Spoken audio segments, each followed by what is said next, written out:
काल व्याल मुख ग्रास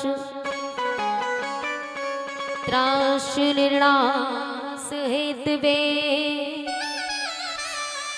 श्रीमद् भागवतां शास्त्रम कलोकीरेण भासितम। सूत जी कहते हैं सौनकादिक ऋषियों, ये सारा संसार एक न एक दिन काल के गाल में जाने वाला है। काल व्याल मुखग्रास, व्याल माने सर्प, काल रूप महासर्प के मुख में संसार के समस्त जीव धीरे धीरे चले जा रहे हैं।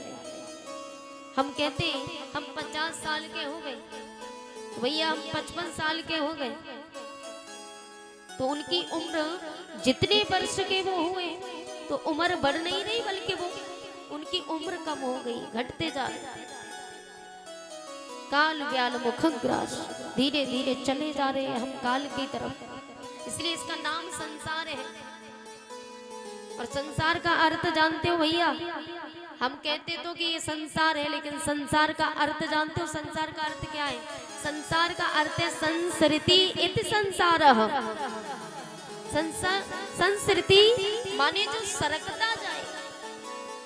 मैंने अभी बताया काल व्याल मुखग्रास, ये जो काल नाम का जो सर्प है ये मुंह खोल करके बैठा हुआ है, और धीरे धीरे हम उसी में संसार माने संसृति इति संसारः, हम धीरे धीरे काल के मुख में सरकते ही तो जा रहे, इसी को कहते हैं संसार। जो धीरे धीरे सरकता जाए उसी का नाम संसार है।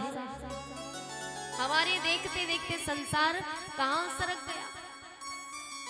जो बड़े बड़े वृद्ध लोग, उन्होंने देखते देखते कितना परिवर्तन देखा, देखते देखते बड़े हो गए, जवान हो गए, फिर बुढ़े हो गए, और एक दिन सरक गए काल के मुख में। हर क्षण परिवर्तन हो रहा है महाराज, क्योंकि हर क्षण हर वस्तु संसार को सरक रही है, संसार की हर वस्तु। तो सरकते सरकते सब काल के मुख में सरकते जा रहे हैं, इसलिए इसका नाम संसार है। जैसे मान लीजिए ट्रेन है, मान लीजिए ट्रेन है, और ट्रेन धीरे धीरे जब पटरी पर चलती है ना, ट्रेन जब धीरे धीरे चलती है फिर धीरे धीरे स्पीड पकड़ती है, और स्पीड इतनी पकड़ जाती है उसमें जो यात्रीगण चढ़ते हैं, यात्री चढ़ते हैं, और जब स्टेशन आता है तो 4 उतरेंगे 10 चढ़ेंगे, लेकिन उसमें जो बीच में जो डिब्बे में बैठे होते, किसी का रिजर्वेशन हुआ है, किसी का नहीं हुआ, तो किसी को आकर के टीटी ने पकड़ लिया, उसको सजा सुना दी। माने अच्छे कर्मों की टिकट कटवाना।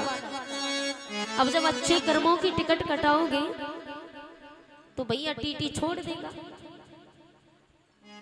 और जब हमने टिकट ही नहीं लिया तो सजा तो मिलेगी। और जब स्टेशन आता है तो उतर जाते हैं, बाकी के लोग चढ़ जाते हैं। तो